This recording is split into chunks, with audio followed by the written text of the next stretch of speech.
yanımı yaza verdin. Baharlardan geliyorum, güz yanımı yaza verdin. Baharlardan geliyorum, bir sevdayı yürek bildim. Dolu dizgin seviyorum, dolu dizgin seviyorum. Bir sevdayı yürek bildim, dolu dizgin seviyorum, dolu dizgin seviyorum.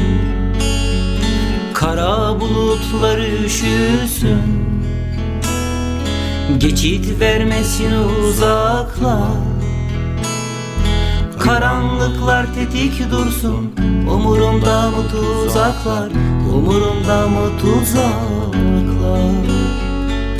Karanlıklar tetik dursun, umurumda mı tuzaklar, umurumda mı tuzaklar.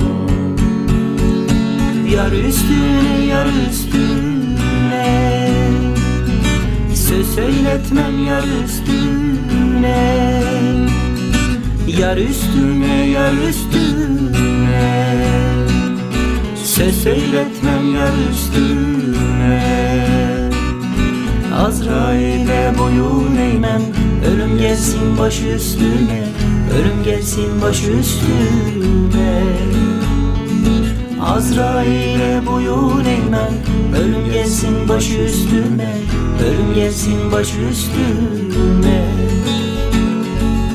Tarih bir başka iklimin kıvamını gösteriyordu. Ben rehn edilmiş yelkovan gibi. Hani akrebi seven ama yüreği takdim yokuşlarımda. Sinemada elin elimde terleyişinin bir anlamı olmalı. Sesinin sesimde yankılanmasının. Sanki perdedekine üzülmüş ya da sevinmişsin de tesadüfen akmış yüzün içime. Yalan. Sen perdeye bakıyorsun, fikrim benim seyir defterimde. Ve ben Amerikanca bir filmi Kürtçe seyrediyorum. Dal yanımı düze verdim, uzaklardan geliyorum. Dal yanımı düze verdim, uzaklardan geliyorum. Bir güzele canım dedim, canım gibi seviyorum, canım gibi seviyorum. Bir güzele canım dedim, canım gibi seviyorum, canım gibi seviyorum. Yar üstüne, yar üstüne, söz söyletmem yar üstüne. Yar üstüne, yar üstüne, söz söyletmem yar üstüne. Azrail'e boyun eğmem, ölüm gelsin baş üstüme, ölüm gelsin baş üstüme. Azrail'e boyun eğmem, ölüm gelsin baş üstüme, ölüm gelsin baş üstüme.